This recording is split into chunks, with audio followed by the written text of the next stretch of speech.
Saudara-saudariku terkasih, salam sejahtera bagi kita semua. Shalom. Setiap tanggal 1 November, kita rayakan Hari Raya Semua Orang Kudus. Sedangkan pada tanggal 2 November, kita kenang arwah semua orang beriman. Dengan kata lain, pada bulan November ini gereja mengajak kita agar kita memberikan perhatian kepada mereka yang sudah meninggal, yang sudah beralih dari dunia ini. Nah, dalam rangka peringatan arwah semua orang beriman itu, maka gereja menetapkan bahwa dari tanggal 1 November sampai dengan 8 November, setiap orang Kristiani Katolik yang memohon indulgensi dengan melaksanakan syarat-syarat yang ditetapkan dapat memperoleh indulgensi bagi orang yang sudah meninggal. Tentu muncul pertanyaan, Romo, apa itu indulgensi? Menurut Kitab Hukum Kanonik nomor 992, indulgensi adalah penghapusan di hadapan Allah hukuman-hukuman sementara untuk dosa-dosa yang telah diampuni.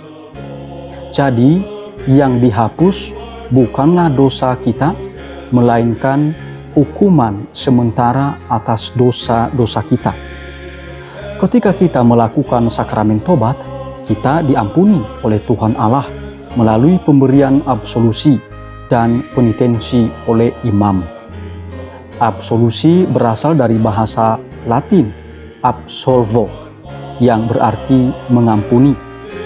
Dalam sakramen tobat, rahmat pengampunan atau absolusi datang dari Allah diberikan kepada orang yang bertobat melalui imam sebagai tanda kesediaan Allah untuk menyatukan kembali orang yang bertobat dengan diri Tuhan Allah dan dengan gereja.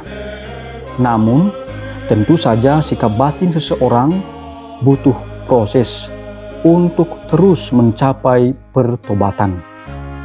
Sikap batin tersebut dipengaruhi oleh akibat dosa yang disebut juga hukuman sementara atas dosa. Yang dihapuskan dalam indulgensi adalah hukuman atas dosa yang telah diampuni itu. Dengan demikian, orang dikuatkan untuk memperbaiki sikap batinnya, memperbaiki perbuatan-perbuatannya, agar tidak melekat dengan dosa-dosanya. Agar seseorang terbantu untuk memperbaiki sikap batinnya dan juga perbuatan-perbuatannya, dan terbebas dari hukuman sementara atas dosa-dosanya, maka diberikan pula penitensi kepadanya. Arti penitensi adalah silih atau laku tobat yang diberikan oleh imam kepada mereka yang bertobat untuk melengkapi ungkapan tobat yang dilakukannya. Saudara-saudariku terkasih, rahmat indulgensi diperoleh oleh orang beriman Kristiani yang berdisposisi layak serta memenuhi persyaratan tertentu yang ditetapkan oleh gereja. Indulgensi diperoleh melalui pertolongan gereja yang merupakan pelayan keselamatan. Indulgensi juga dapat diterima oleh orang beriman Kristiani yang masih hidup, kita sendiri, dan juga mereka yang sudah meninggal melalui permohonan kita yang masih hidup. Hal itu dikatakan di dalam Kanon 994. Dengan Hari Raya Semua Orang Kudus dan peringatan arwah semua orang beriman, gereja mengajarkan bahwa warga gereja terdiri dari 3 kelompok atau 3 komunitas yang saling membangun persekutuan dan saling menolong dalam memperoleh harta rohani dan keselamatan. 3 komunitas gereja itu yakni yang pertama, orang-orang kudus, termasuk di dalamnya para santo dan santa. Mereka adalah warga gereja yang sudah mengalami kegembiraan surgawi. Mereka juga menjadi pendoa bagi kita. Yang kedua adalah orang-orang yang sedang berada dalam purgatori, api penyucian. Api penyucian berarti suatu kondisi dan proses pemurnian orang-orang beriman yang telah meninggal. Kita bisa baca itu di dalam Katekismus Gereja Katolik nomor 1030 sampai 1032. Kita yang masih hidup dapat memohon indulgensi dari Tuhan untuk mereka agar hukuman sementara atas dosa-dosa mereka dihapuskan oleh rahmat Allah.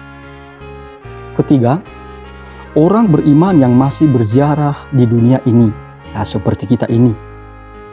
Saudara-saudariku yang terkasih, dalam Katekismus Gereja Katolik nomor 1474 sampai 1477 diajarkan bahwa warga Kristen yang berusaha dengan bantuan rahmat Allah untuk membebaskan dari dosa-dosanya dan pengudusan diri tidak sendirian.